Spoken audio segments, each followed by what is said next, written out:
Coucou tout le monde, nous voici avec les Séphiroth, le conte du Homer, pour la 5e semaine avec la Sfirat Od. On peut traduire ça par la splendeur, et le livre le traduit comme la beauté.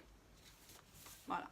Alors, quelqu'un a dit, la différence entre ce qui est joli et ce qui est beau repose sur le fait que ce qui est joli s'inscrit dans le temps, tandis que ce qui est beau est éternel. Le Od correspond à une beauté charismatique. De même que la beauté n'est qu'une apparence, le Od se concentre aussi sur le présent aux dépenses du futur. Mais finalement, il n'est pas seulement temporaire. Il nous force à prendre en compte la beauté du moment présent dans le contexte de l'éternité.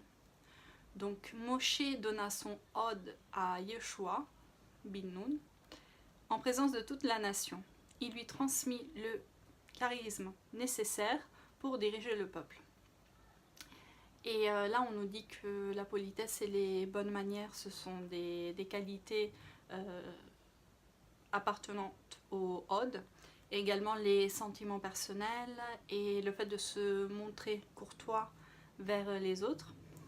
Et le Gaon de Vilna nous enseigne que lorsque des bonnes choses arrivent à des personnes malfaisantes, en fait c'est une révélation du Od, parce que ça ressemble à du Chesed, mais en réalité c'est du Din.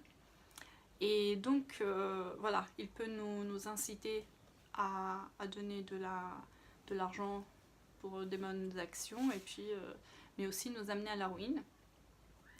Donc le Od et le Netzar sont inextricablement liés comme les deux piliers du Beth Amikdash. Nous avons vu que la semaine dernière le Netzar c'était Moshe Rabbeinu, tandis que le Od est représenté par Aaron HaKohen. Et là on en fait aussi le parallèle entre Yachin et Boaz.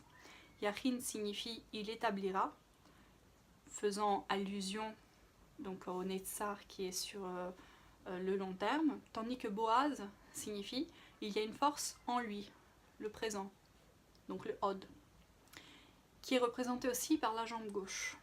Et il correspond au 5e jour de la création où sont apparus les poissons et les oiseaux. Et les premières créatures capables de se mouvoir librement, ce qui correspond au début du libre arbitre. La faculté de faire un choix est associée au Od, parce que tout choix ne peut être lié au moment présent. Voilà. On choisit. À chaque instant, nous faisons des choix. Et tout comme le Od, il a un impact sur le futur, ainsi notre libre arbitre qui se concentre au présent. Alors, donc nous avons dit que la Sphira est représentée par Aaron HaKohen, donc le Kohen Gadol, et était célèbre pour avoir l'habitude de se donner beaucoup de mal pour amener la paix entre mari et femme, pour dissoudre les dissensions au sein du peuple. Il a été pleuré par les hommes et par les femmes lorsqu'il a quitté ce monde. Mais Od, c'est également la racine de...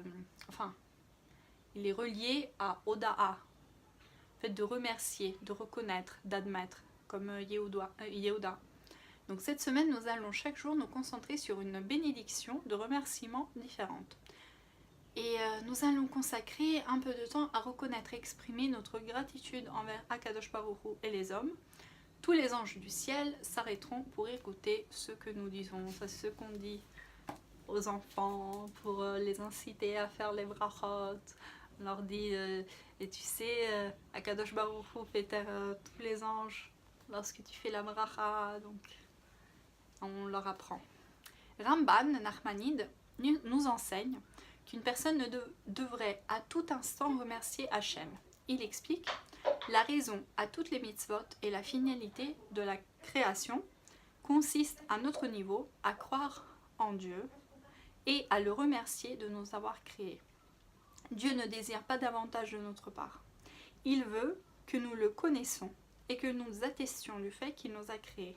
C'est le but pour lequel nous élevons nos voix dans la prière. C'est la raison pour laquelle il y a des synagogues et c'est tout intérêt de la prière en commun. Que nous ayons un endroit où nous rassembler, ou proclamer nos remerciements à Hachem pour la création et notre existence continue. Que nous rendions tout cela public et que nous déclarions que nous sommes ces créatures. Voilà, ça c'était Od.